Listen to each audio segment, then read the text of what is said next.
Welcome back. Thank you for staying with us. Opposition Senator Lisa Jawair is weighing in on an incident where a mother dangled her baby over a balcony.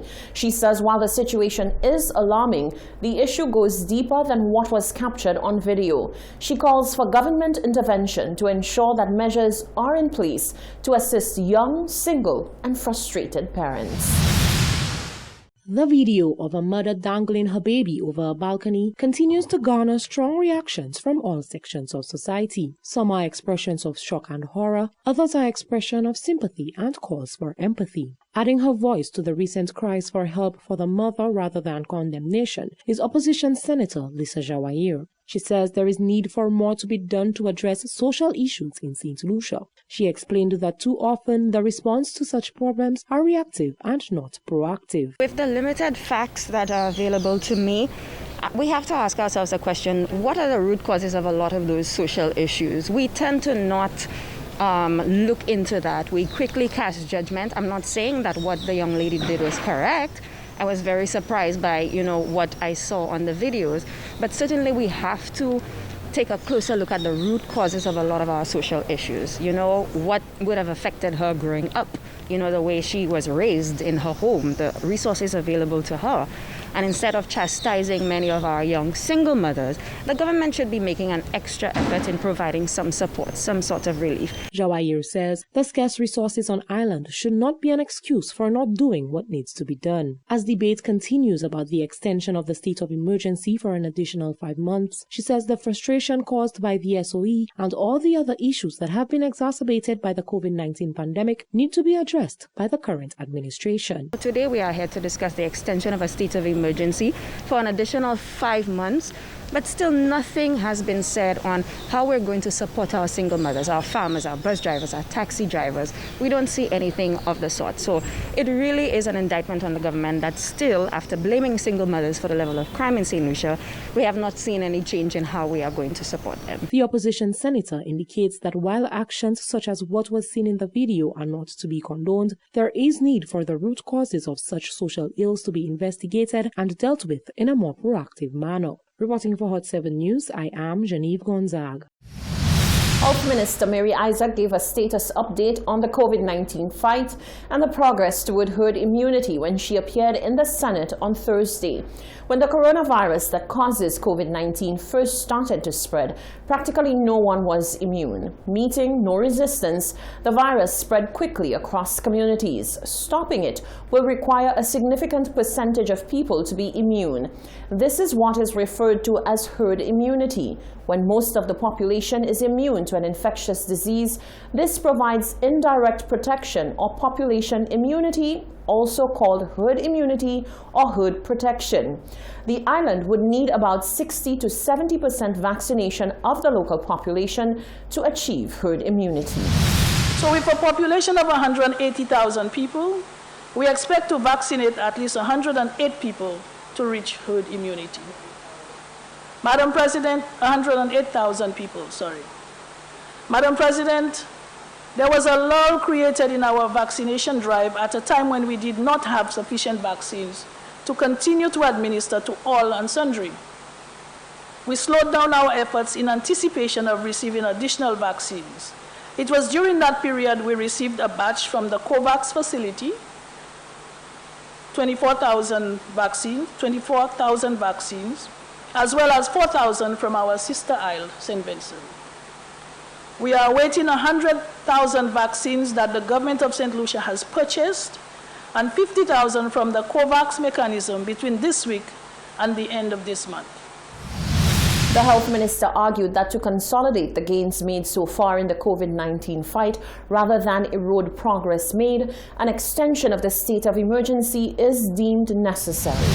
At the rate that our people are presenting themselves for the vaccine and recognizing the need to vaccinate, I have no doubt, Madam President, that we will be able to accomplish herd immunity within reasonable time so that we can relax the COVID protocols and reopen our economy.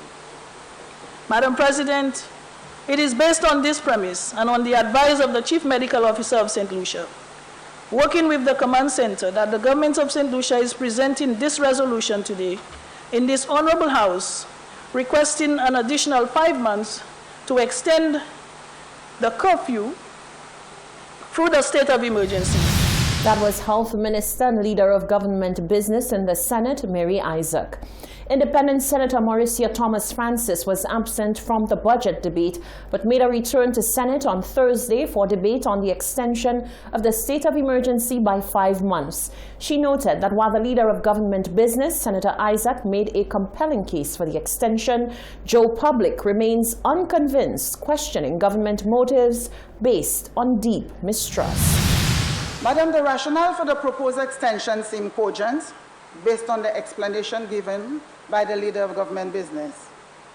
However, there is a sense of mistrust by the citizenry generally, certainly those that I have engaged, as to the authenticity and real intent behind this decision to extend for 5 months.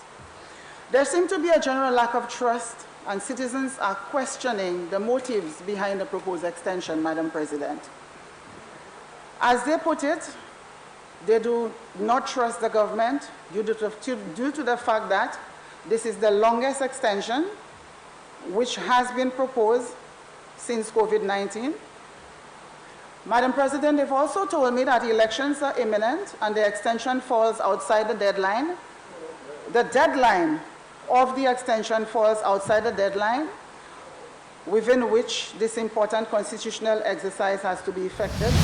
Senator Francis says while there is leeway to remedy election concerns through the Governor General, many within the public domain believe that government is up to something. She also highlighted that the delicate balance between lives and livelihoods remains a challenge. Some people can cope because they have the financial wherewithal to cope, but there are many, many, many who might engage on a daily basis and they are struggling. Some of them will not even reopen their businesses, Madam President, because they do not have the capacity to reopen their businesses. So the state of emergency, while it is important, we must admit and accept the implications it has for and the constraints it creates for the small business sectors, a number of them to be able to operate and benefit from some level of income to meet their livelihoods. And this is not a joke. The independent senator made an appeal for a desperate thrust to get the economy back up and running and to alleviate the economic and social plight of the country.